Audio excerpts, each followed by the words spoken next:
Congratulations, you have just found the number one over 50 health and wellness podcast on the planet.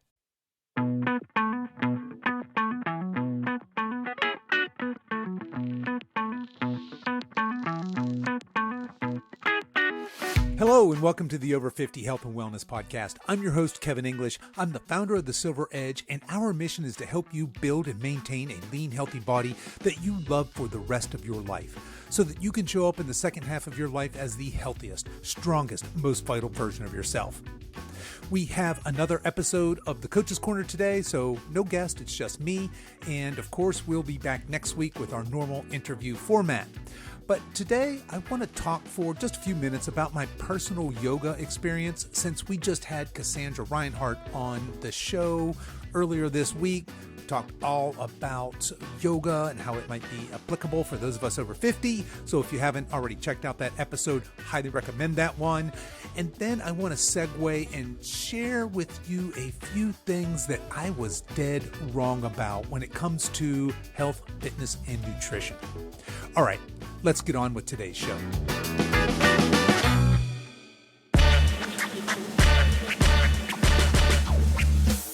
Okay, so I do have a bit of a yoga journey. It's not much of one, as you're going to hear, but I have a little bit of history with yoga, and I'm just going to kind of share my experience with you now, since I've got this renewed interest specifically in yin yoga, and this is based on the episode that I just put up earlier this week with Cassandra Reinhardt. But it goes something like this. I was trying to think how long ago this was. It was probably 10 years ago, maybe a little bit longer than that. But I was early on in my health journey. I was trying to figure things out. I had gone from being very, very sick, and I was trying to get unsick. And then ultimately, as you guys know, trying to optimize my health. But it was somewhere in those early stages. My wife had bought me a pass to a yoga studio that was just, I don't know, maybe not even a mile from the office where I was working at the time. So the idea was, it was like this unlimited pass. I could go whenever I wanted. And she knew that I was trying to just improve my health, my well-being. And I was really into self-experimenting, and just thought that yoga might be a great idea for me. I didn't really know a whole lot about yoga back then. What I knew about it was just, bendy people, very flexible. But I knew there was this sort of mindfulness, this spiritual part of the practice.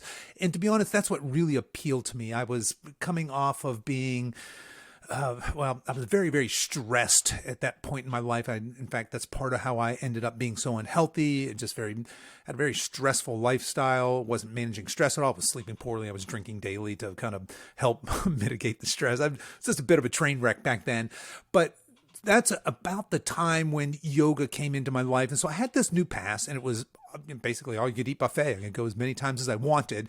So my idea was, I think at the time, I can't remember if this was when I think it was right as I started maybe going to the gym for the first time.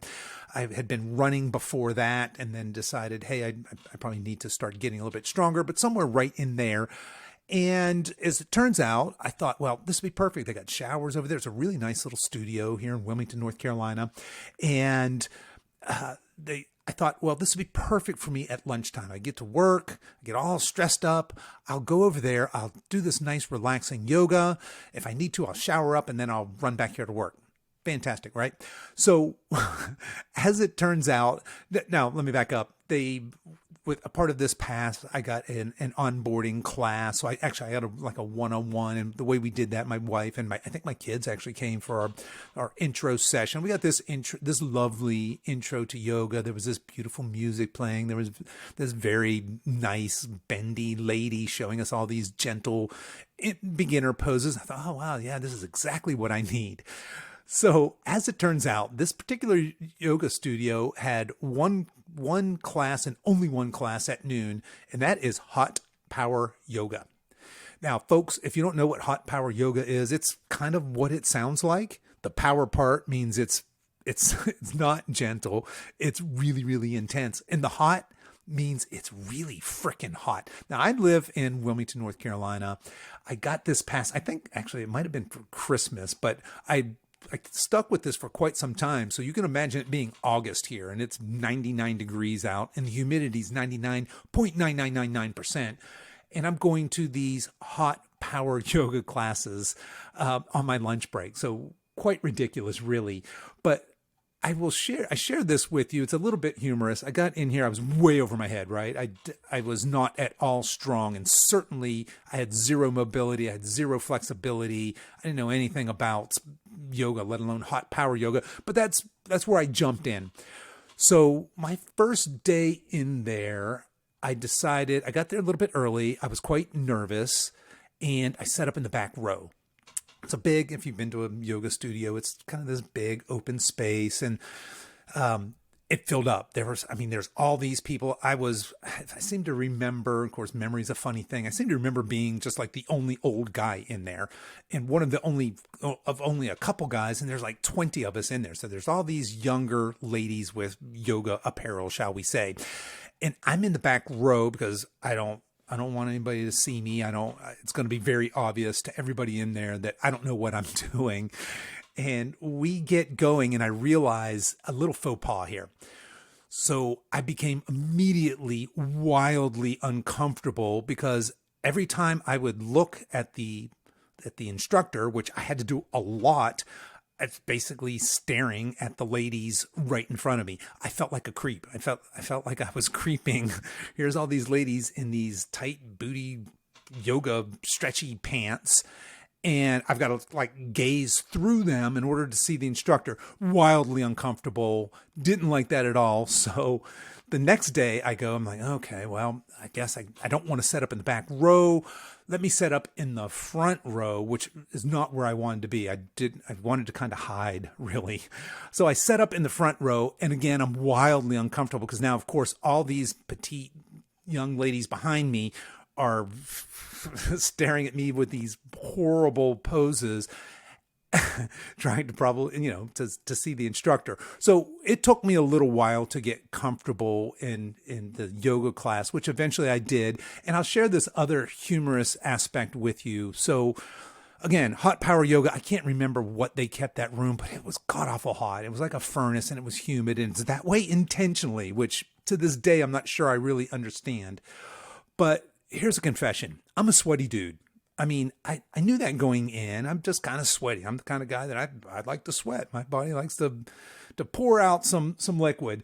And in these classes, I would make an actual mess. I mean, because I'm 6'2", and so I actually bought this really nice extra large yoga mat so I would fit on it. And when you do hot power yoga, you buy this little towel thing that goes over the top of your yoga mat, and I would soak that completely through. I would soak my mat, and like quarts, if not gallons of water would spill off the sides of my mat all the way around. I mean, it was obscene how much sweat was on the floor that I had to clean up at the end of these. And what makes it really ridiculous is I'd look around at some of these yogi ladies that were in there, and they would have this cute little bit of perspiration on their upper lip or on their eyebrow, and they would just dab gently at it with their little tiny yoga towels. And meanwhile, I'd have to bring like a beach towel with me every day just so I could mop up all this pool of sweat that was all around me.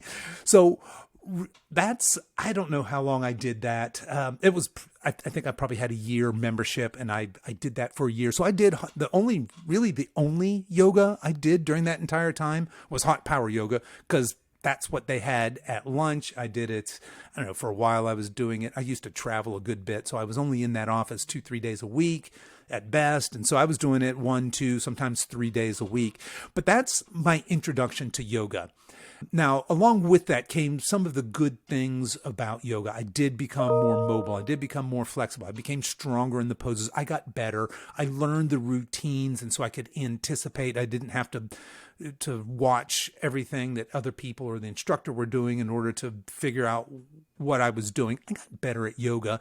And I did get better at connecting to my body. I got better with connecting my breath to my movement. I got better at really connecting to my physical body, which was really early on for me. It's something that as it turns out. I think this was laying a foundation of things to come. I feel like I am, I'm on a journey. I haven't arrived, but I feel like I'm very, very well connected with my body. I can hear my body. I can hear my body not just when it's yelling at me, which I couldn't hear before, but I hear my body now when it whispers to me. That was one of my early guests on this show who talked about, when my body whispers to me, I make these adjustments, etc. This was an elite athlete talking, and I feel like I'm finally at that. I'm there, right, where I can really connect to my working muscles, and this, you probably heard me talk about, I've got this sense of this sacred physicality of my body that I'm in love with. And certainly I think that yoga, even though it was this crazy ass hot power yoga, really helped me connect there. And then the other thing was, of course, if you've ever been to yoga, even hot power yoga, there's this very mindfulness, this almost spiritual quality of these sessions. Of course, they have that really relaxing, or I don't know how relaxing our music was now that I say that. I think it was kind of that, I don't know what you would call that genre, but it's the yoga music that's got a definite sort of a beat, dub type beat to it. I'm probably butchering that, but this groovy yoga music, let's just say. And there was this mindfulness practice. It did help me to turn inward and to not let my mind just completely wander around. And of course that makes sense, right? I was early on, I was in a lot of pain, and I was just really flailing about with some of these poses. But as I got better, connecting my breath to my movement, connecting to my body, I really got a nice meditative experience from my yoga. Now, that was, like I said, 10 plus years ago. I really haven't done a whole lot with yoga since. For a while there, my daughter was a competitive rock climber, and I would go and rock climb with her all the time. And there was, on the weekends, they would have yoga for rock climbers, which I would do some of those sessions for a little while in our CrossFit gym. We had yoga Sundays, I think it was, and we had a yoga instructor come in. She was amazing, and she did some more of what the type of yoga I was really originally looking for, more of that slower, more meditative mobility work. So that's all I've really known about yoga. Now I think this is going to be episode 232 of this podcast, and we've yet to really dive deep into yoga. I mean, we've mentioned it, but we really haven't had a yoga expert on the show. And I'm revisiting yoga. Specifically, I'm revisiting yin yoga, based on my conversation with Cassandra a couple days ago. And actually the episode dropped a couple days ago. I actually interviewed her about a month ago. But yin yoga is, and it's kind of funny, if you listen to the interview, she teaches vinyasa and yin yoga. If you're interested in what those two are, I would strongly suggest go back and listen to that episode. But when she described who yin yoga was for, it was almost like she was talking specifically directly to me. So I have been playing around a little bit with that. And I say playing around because I am really early on in this. It is a gentle type of yoga, but I will say that it's challenging as well. One of the things I don't do well is sit still for very long. And these are prolonged. You're holding these, I would say, gentle stretches, these gentle yoga poses, but you're holding them for a prolonged period of time. And you're trying not to let your mind wander. You're trying to stay connected, which is really, really challenging for me. But that's where I am. I'm having fun. I'm rediscovering yoga. I am trying to connect better with my body. And as it turns out, for those of you over 50, if you don't have a yoga practice, if you're not really sure how that might fit or how it might benefit, I would suggest a couple things. One, go back and listen to that episode. And two, there are a ton of free resources. You can start yoga at home today, right now. My guest, Cassandra Reinhardt's got not a bazillion, but she has, I think it's close to 1,000 free videos. You can just go and look for a beginner yin or a beginner vinyasa, whichever one you feel like is more appropriate for you. But if you don't like her style, or she's a kid, let's face it, she's nowhere near 50, you could find a more age appropriate instructor. There's males, there's females. There is no shortage of yoga folks to guide you through some intro type stuff. I would strongly recommend it. It's fantastic for of course, a little bit of strength, not strength in the way I normally talk about strength, but it's great for mobility, flexibility. And there is some inner work that goes on when you do yoga properly that I think most of us would benefit from. All right, so there you go. I didn't mean to ramble on quite so long, but there's my yoga journey so far. Things I was dead wrong about. All right, confession time. I have a love-hate relationship with being wrong. On one hand, I hate it. I really do. It's embarrassing. It's humiliating. And to be perfectly honest and vulnerable with you, it makes me feel insecure. It sucks, and I don't like it. On the other hand, being wrong about things is how I grow. It's how I learn. By constantly challenging myself and striving to learn new information, I intentionally put myself into the precarious position of having to acknowledge that what I once held as absolute truth might be, well, not to put too fine a point on it, but it might just be plain old wrong.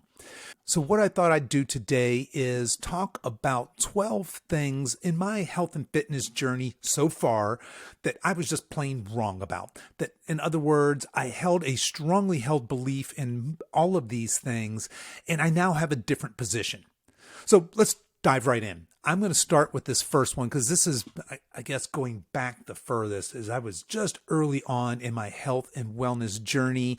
So my first one is plant-based is the healthiest diet. Vegan is the way to go 100%. You meat eaters are unhealthy. I really, really strongly believe this. So let me back up. And for those of you that don't know, I know I've told this story before. I apologize if this is a repeat for some of you, but I watched, I think it was the Forks Over Knives documentary way back when. And right around the same time, I was probably Googling vegan health because I was trying to get healthy, right? And I found a 30-day vegan challenge and I jumped in. I went full ham to the shock of my entire family. I basically didn't eat vegetables up until this point. I was eating really crappy, but I was trying to be healthy, but I ate mostly meat, not really healthy meat either. I ate the standard American diet is what I ate. But I didn't eat any vegetables. I mean, if I had a salad a week, that was a damn good week. So I jumped headlong into this plant-based, or basically a vegan challenge. And this was run by I can't remember the woman, but she is pretty darn militant. And she feels strongly that it's cruel and inhumane to eat animals. And that's her angle. But she also had this, she was a very health-based person, right? She wasn't saying, hey, you should eat tofu dogs, and I don't think there were Impossible burgers back then, but those equivalents. She was all about, you need to take the time and lovingly prepare your meals from these beautiful plants that are so life-sustaining. And so I went down this rabbit hole. Now, I was raised on a farm, and I grew up pretty unsentimental. We were on a cattle farm, so we didn't slaughter cattle on site. The cows, I knew what was happening. They went away in a truck, and they came back in white wrapped paper that went into our freezer. But we also had chickens. Each year I'd have 100 capons, which are meat chickens, and I would slaughter them at the end of the year. We also had laying hens as well. The neighbor had a dairy cow. So I grew up with this pretty unsentimental relationship with food and eating animals. And I'd never really given anything like industrial farming any sort of a thought, right? To me, all meat came from farms like the one I grew up on. Our cows were happy as could be, and of course, until their unfortunate trip to the slaughterhouse. But that was my background on farming and agriculture, was my own personal experience. It didn't occur to me that a lot of the chicken and the eggs and the dairy were coming from these horrible factory farm type things. And I started Googling all this, and I went way down this rabbit hole. But a couple of interesting things happened. The first is, of course, I went way down this rabbit hole, and I became convinced that plant-based was the healthiest diet. And here's why. For the first time in my life, I was Well, let me back up. Not the first time in my life. For the first time in my adult life, I was actually eating real whole plants, lots and lots of them. Not only was I eating real whole plants, which is important because I wasn't doing that before, but I think just as importantly, I cut out all that crap. I was eating tons of fast food. I could smash McDonald's. Remember back 10 years ago, they had that dollar menu and it was like the double cheeseburger was on the dollar menu. Are you kidding me? Give me 4 of those. The fries are $1. Come on, throw those in there as well. I could eat a lot of food and it was all crap. So I made this drastic change from eating the standard American diet and lots of it to just eating only plants. And I wasn't eating tofu dogs. I wasn't eating Impossible burgers. I was just buying plants, kale, all these veggies. I was making vegetable lasagna, spending hours in the kitchen every night. Again, my family's just completely shocked and amazed. They probably thought I'd lost my mind. But what happened was I started to feel really, really freaking good. I had more energy. My mood was up. My libido, which had been pretty much in the tank, was just skyrocketing for the first time in many, many years. And I was experiencing all of these wonderful health benefits. And in my mind, I was like, holy shit, this is it. The whole time I've just been missing it. So I became this vegan advocate. Not so much because I didn't want to eat animals, although that was starting to come into my mind a little bit. I'm like, man, maybe it is cruel to eat these animals. And certainly factory farming is just disgusting. But I really, really went 100% in on plant-based. Now, fast forward, I'll just cut to the chase. I'm not a vegan today. I'm not even close to a vegan today. And I still struggle to get all my vegetables that I should be eating in every day. But I eat a decent amount of meat. I have what I like to call a very healthy omnivore diet today. But what finally did me in and why I changed my mind is I was a vegan for a while, probably a year or so into that. What happened was I had gone from spending an hour every day to preparing these amazing vegan foods for dinner, for lunch, for breakfast, and to just not I'm a busy dude. I didn't have time to be messing around with all that. So I started doing shortcuts. I found that there were fake meats. I found that there was this thing called seitan, which is I think it's a wheat, gluten, rubbery meat substitute thing. Tofu dogs were my best friend. I had tofu dogs, hell yeah. And I got away from eating whole plants and more into eating basically junk vegan food, which there wasn't even that much of it 10 years ago. And certainly there's tons of it today, vegan ice cream, all this kind of stuff. And my health, those initial early health benefits I got from going plant-based were dissipating. And in addition, I started, of course, everybody knows a vegan has to, where do you get your protein? So I'm supplementing some protein, and B12 is a big problem. And then it turns out iron's a big problem because there's heme iron and non-heme iron. And one of them's found only in plant, one of them's found only in animal. There was all this.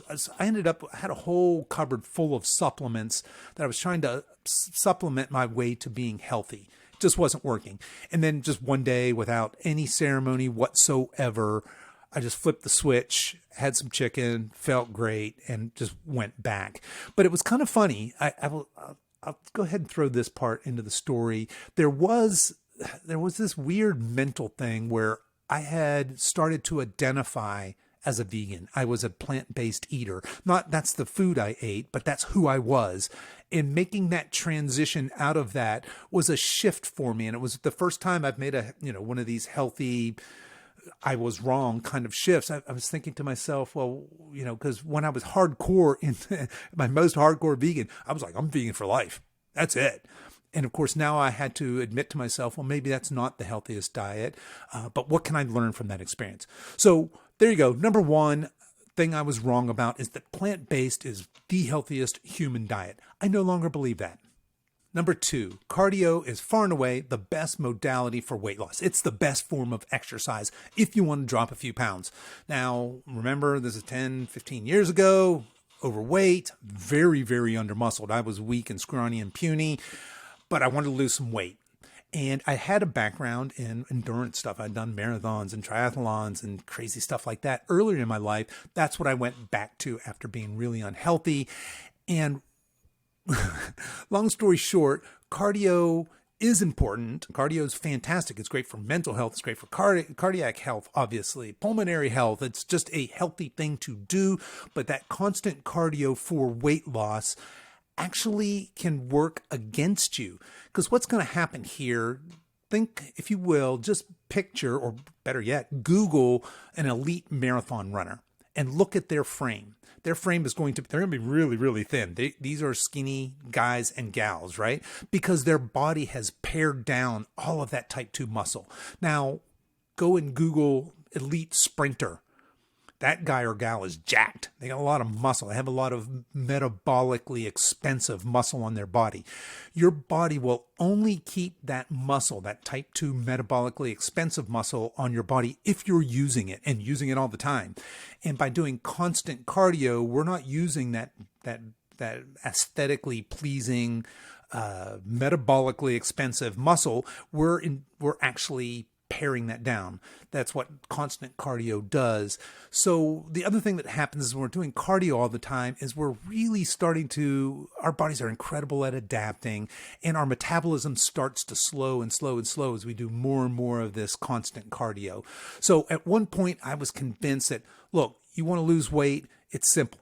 Eat less, go out for a run, go get on your bike, go swim for 30 minutes, whatever. Do that cardio.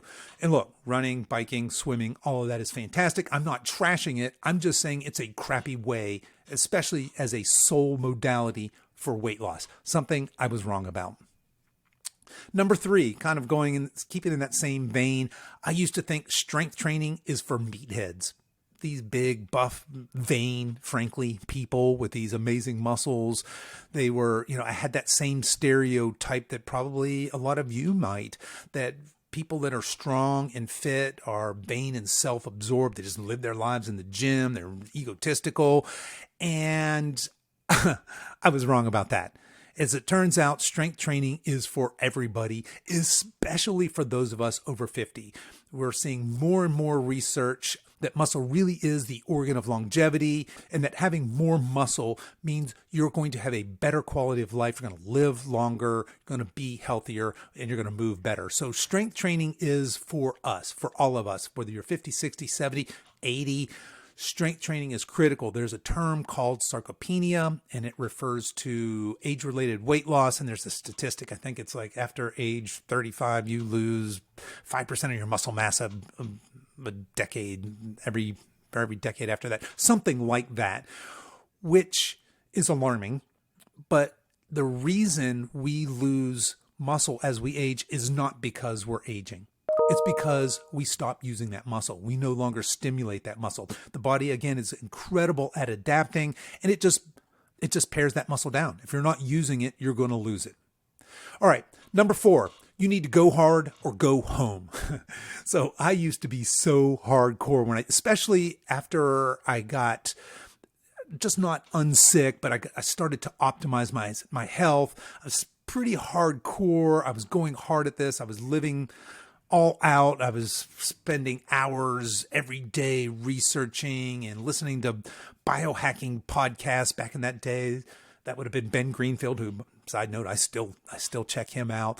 But I had this idea that if I wanted to optimize my health, my strength, my fitness, that the more, the better. So I went really, really hard. And for a long time, for a short while, I got away with that.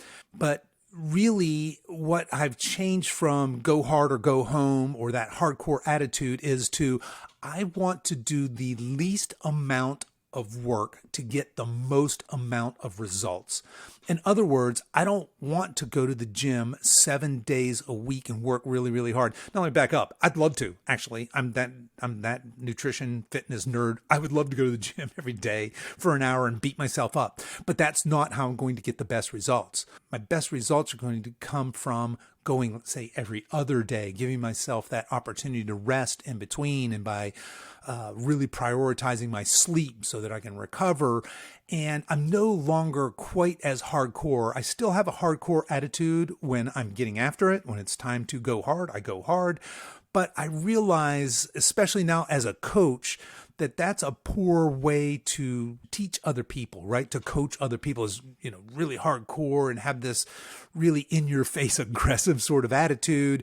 People would tell me things like, I don't have time to work out. And as opposed to saying, oh, well, what could you do? I would say something like, we all have the same 24 hours in a day. You're just not prioritizing, right? And just kind of all this aggression and this hardcore approach towards fitness. And the same with nutrition, right? You're either 100% in or you're 100% out. And I now realize I've backed way, way off that. My clients will attest I'm a much kinder and gentler coach today than I was in those very early days, especially when I wasn't being paid to coach. I was just coaching friends and family. And it was it was pretty hardcore. You had to bring your A game because we were going to go hard.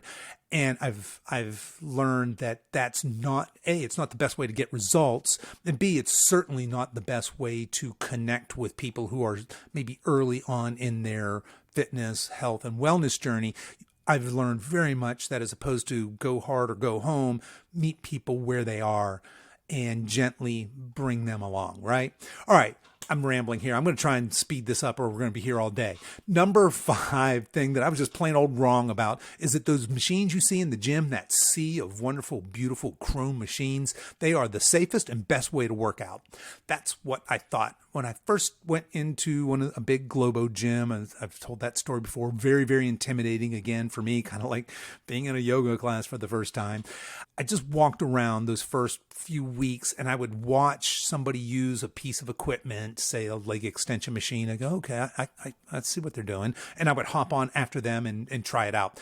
And I ended up with this little circuit of my favorite machines. And that's what I did every single time. And I did the same, if nobody was on them and I'd do them in the same sequence. I did the same weights. I did the same reps. I wasn't doing any progressive overload or anything. But in my mind, those machines I couldn't get hurt. I mean, I'd heard that people my age at the time, I'd have been probably not even 50, but I'd heard that deadlifting wasn't for old people. Squatting, good God, you'll blow out your knees and your back. And that's a horrible thing to do. And when I say squatting, I'm referring specifically to a barbell back squat. And so I was convinced that those gym machines were the safest and best way to work out. I no longer believe that. I was wrong about that. Number 6 thing I was just plain old wrong about, gym machines are useless. Okay, so the pendulum swung for me.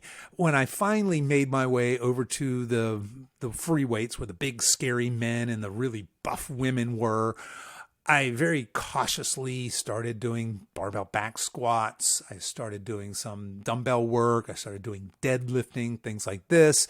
And I was starting to get some results from that. I think somewhere along in there, I bought the book Starting Strength by Mark Ripito, which, if you're not familiar with that book, is a fabulous, fabulous book. But basically, he wrote the definitive guide to deadlift, squat, overhead press, and bench press. So I became a student of that. And I became convinced, much like the author of that book, that all of those machines were ridiculous and stupid and you didn't need them. Now, I will say that I am now firmly right in between. Those machines are great.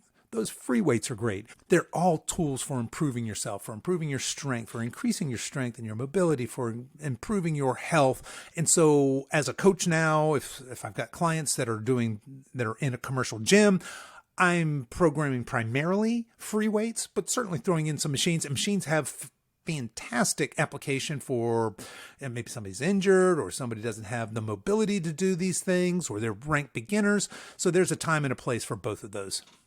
Number 7 thing I was plain old wrong about, park your car far away from the store is ridiculous advice. And this kind of goes back to the go hard or go home. But I would hear that, well, if you're trying to lose weight or you're trying to get back in shape, you should park your car far away from the store, way out at the edge, and then then you're going to get those extra steps to the store is the idea there. And I thought that was the most ridiculous freaking thing I'd ever heard in my life. How's anybody supposed to get ripped and jacked by walking to the freaking store? All right, so I have come a long, long way from this. And in fact, to this right now, today, I've actually, on the way home from the gym, I stopped at the store to pick up a few things. And guess where I parked? Far away from the store so I could get those extra steps. I have really, really embraced walking. I think it's the most underrated form of exercise for everybody, but especially, particularly for those of us over 50. It's just so underrated. And most of us could do more of that. I have a personal goal. I like to get at least 7,000 steps every single day. And by parking my car far away from wherever it is I'm going, I get those little bit of extra steps. And you know what? They add up. It's not ridiculous advice. But I tell you what, once upon a time, I thought that was the dumbest thing I'd ever heard. All right, number 8 thing I was plain old wrong about. Losing weight is simple. It's just simple math. You eat less and you move more. I really believed this, and I actually believed this as I started through my very first nutrition certification course. But I just had this idea, okay, it's pretty thermodynamics, pretty simple math. If I eat fewer calories than I expend, I'm going to lose weight, right? It's just very simple. I've learned it's much more complex than that. And yes, you need to be in a calorie deficit to lose weight. Before anybody loses their mind, it goes bananas. I'm not saying that. But that advice, especially for those of us over 50, is actually really crappy advice most of the time. And here's why. What often happens is when we start to eat less and move more, which very often means going on a diet and starting some sort of cardio, is our metabolism is already in the toilet when we start this endeavor. So our chances of being successful, and by successful, I mean long-term successful, are practically nil. Statistics show us that you got about a 3% chance of being successful there. And I would even argue that it's less than that. And it's because you're not paying attention to being healthy enough to diet. I say it all the time on this show. What you do before and after a diet is way more important than what you actually do during the diet. In other words, your diet should look like this. You should have a pre-diet phase. You should have a diet phase, and you should have a post-diet phase. There's some very specific things that should happen in all of those phases. And it's a little more complicated than just, oh, well, if you want to lose 30 pounds, just start eating less and move more. So more to it than just that simple equation. And I was wrong about that. Number 9 thing I was just plain old wrong about. I know what's best for you. And this is what I'm still, to be perfectly honest with you, I'm struggling with this to this day. And by I know what's best for you, what I'm saying is that if you're overweight and sedentary and making poor choices for your biological health, I know what's best for you. Now, don't get me wrong. I do know what's best in terms of how to move you from that place to a healthier place. I've got the education. I've got the experience. I've got the track record of doing that. So I absolutely know that, and I'm very confident in that. But what I mean is, who am I to say that that's what you should do? And for a long time, that was my mindset. And to some degree, I still struggle with this, right? So if I see somebody in my age bracket, and if I see they're unhealthy and it looks like their world is kind of shrinking because of some of their lifestyle choices, I think I know what's best for them. But I'm not that person. I don't know what they're going through, and I don't know where their mind is. And where before my mission was to find that person and convert that person, right? I'm just going to preach to them and tell them if I just can explain to them, hey, look, look, I'm not going to sugarcoat it. It's difficult to get from where you are to where I am, but I can help you get there. Once you're there, it's much easier to maintain, and you're going to love it. It's going to be the best thing ever for you. That's a pretty arrogant statement, and I'm reevaluating that. I'm re-examining that. I'm doing a little bit of soul searching. I don't know what's best for you. That's a very stupid thing for me to assume. I am confident in my ability to help those of you that are interested in changing.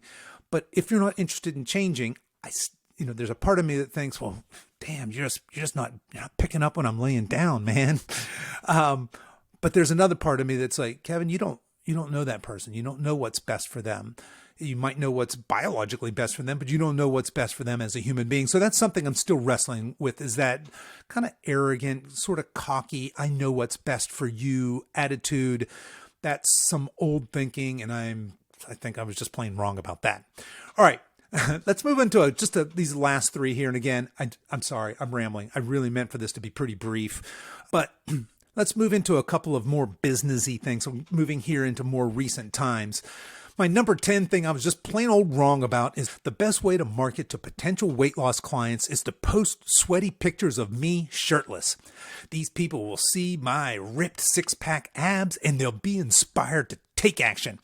All right. So let me back up. About 3 years or so ago when I started this endeavor, meaning I decided I was going to do this for a living. I was going to be a coach. I didn't have any social media. So my daughter, who was a teenager at the time, helped me. My first social media was an Instagram. She helped me put up an Instagram. And at the time I was doing CrossFit and I had lost a bunch of weight. I was fairly strong, but I was light. I was very lean, had a very lean athletic body. And frankly, I had a six pack. I was over 50 with a six pack. I was pretty damn proud of it. And if you go all the way back in my Instagram, you'll see that all of my pictures were basically me shirtless. I'm either picking up a heavy weight or I'm all hot and sweaty after finishing a CrossFit Metcon. And my thinking back then was, hey, this is going to, people will see this and they'll be inspired and I'll be able to, bring them on as coaching clients. And if you look at my most recent social media, I'm now on Facebook and TikTok, and we've got 2 YouTube channels. We're trying to be a little more social media savvy, but you'd be hard pressed to find a picture of me shirtless these days. And I just don't want to be that kind of sleazy. And look, let me back up. I'm not judging anybody who posts pictures of them who have fantastic bodies and they're showing them off in their social media posts. I'm really not. It's just that's not who I want to be, and it's not how I want to connect with an audience I'm trying to build. But the way I want to talk to my clients and brand myself isn't me being hot and sweaty with my shirt off saying, hey, look at me, look at me. I think probably early on it was kind of an ego thing. I was posting pictures because I was getting likes, and that just, anybody who's gotten likes on their picture, like, ooh, you get that little dopamine hit. I was probably inspired by some of that, but I really thought that this was how I was going to market to my audience. But you know who liked those sweaty pictures of me shirtless, jumping around like a maniac? Other people who were already shredded and other coaches, things like that. When I'm talking about, hey, do you want to be over 50 and be in the best shape of your life? Come follow me. And I think maybe that was the wrong messaging. So I was wrong about that. You look at my social media posts today. I don't really advertise myself that way. Again, not a knock on people who do, just not my vibe these days.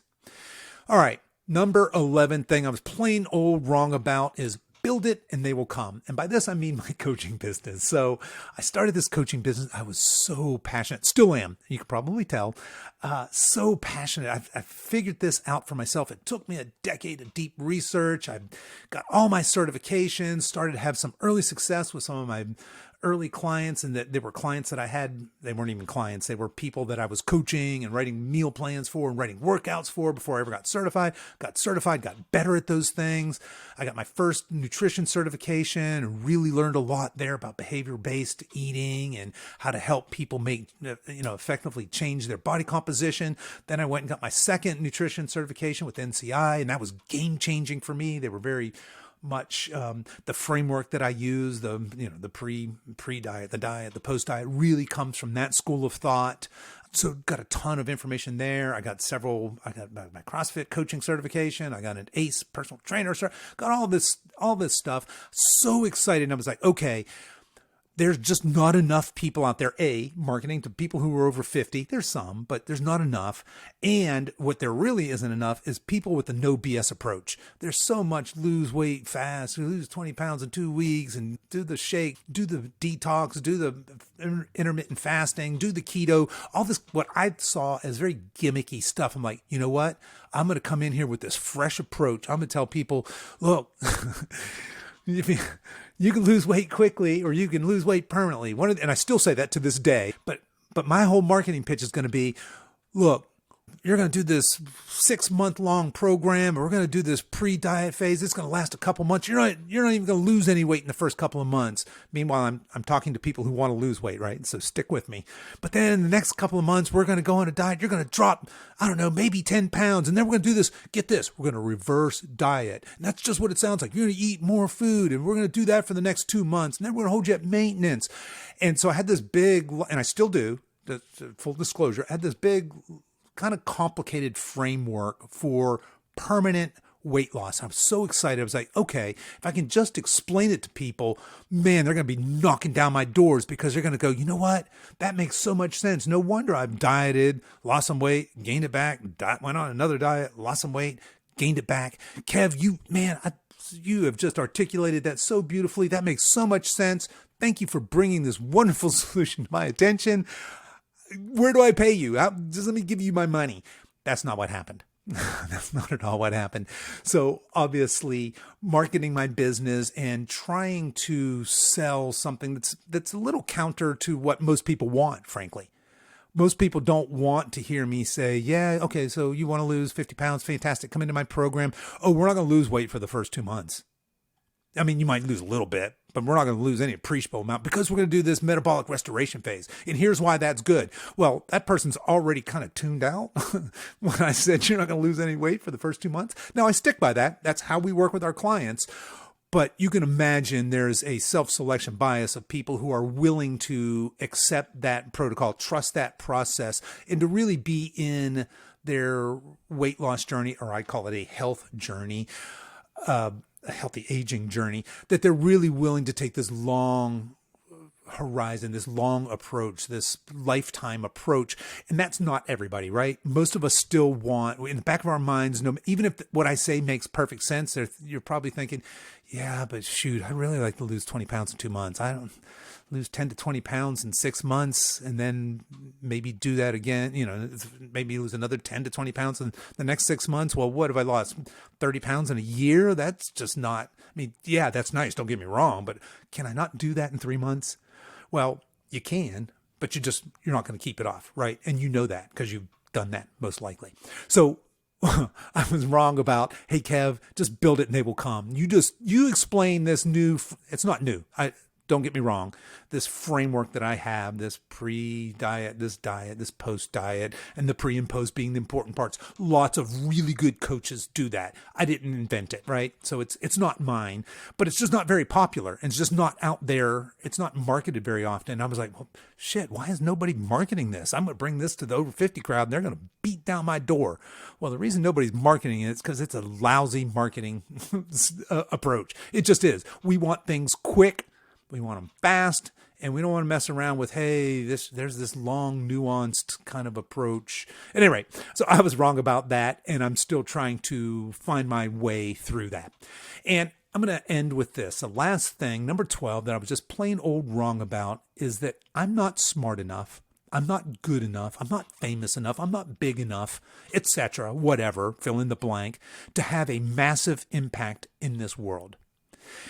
And I'm still working through this, but when I first started my podcast, I'm not going to lie, I had imposter syndrome. Who am I? At the time, I think I had 1 nutrition certification when I started this podcast. I'd never podcasted before in my life. Who was I to turn on a microphone and interview people and to talk about health and wellness and over 50? That was over 3 years ago. So we've been doing this podcast for over 3 years, and you've probably heard me say, I have this mission. I want to impact 1 million people. I want to impact 1 million lives in this world. And that was a thought in my head long before I said it out loud. I said it out loud first on this podcast, I think. And the reason it took me so long to verbalize that is because in my mind, I was thinking, who are you? That's a cocky statement. You're not smart enough. You're not good enough. You're nobody. Who are you to say that you're going to positively impact 1 million people in this world? And you know what? That's what gets me up every morning. That's what keeps me going. That's what fires me up. Literally right now, I have goosebumps, and I am not kidding by talking about this. I get so worked up. I'm so driven on this mission to have this massive impact. So if you're listening to this right now, you're a part of that. And here's my ask for you. You're smart enough, you're good enough, you're big enough to spread this message. If you're somebody who's, regardless of where you are, because remember, I was helping people to get healthy way back when I had no idea of how to be healthy, right? But I was trying. I was talking to people, anybody that would listen, right? hey, maybe try this, maybe try this. I was sending people podcasts. Back then I was reading tons of blog posts. I would send my friends and family members podcasts and blog posts. But you can have a huge impact in this world, and you can help me spread this message, right? Just by sharing a podcast episode with people, just by being yourself and being a positive influence in somebody else's life. So there you go. Again, I apologize for babbling. It's kind of what I do. You can probably tell I'm really passionate about this, but there's a dozen things that I was dead wrong about. But you want to know the really cool and really scary part about all this?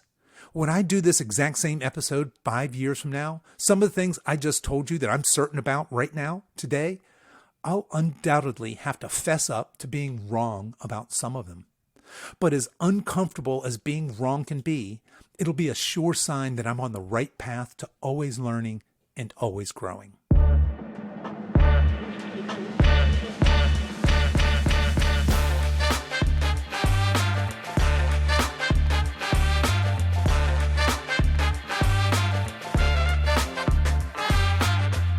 Okay, that's our show for today, folks. If you've enjoyed this podcast, I want to let you know that we have other free resources over at silveredgefree.com.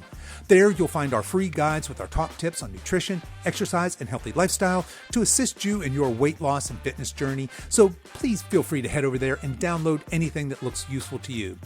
I'll put links to everything we talked about in the show notes, and you can find those over at silveredgefitness.com/233. As we wrap up our time together today, you can show your support for this show in two important ways. The first is to tell a friend about this podcast and encourage them to give it a listen. The second is for you YouTube folks to click the like and subscribe buttons, and for you podcast folks to consider giving this podcast a 5-star review on whatever platform you listen to podcasts on, and be sure to subscribe and follow so you don't miss any future episodes. I really appreciate you spending your time with me today, and until next time, stay strong.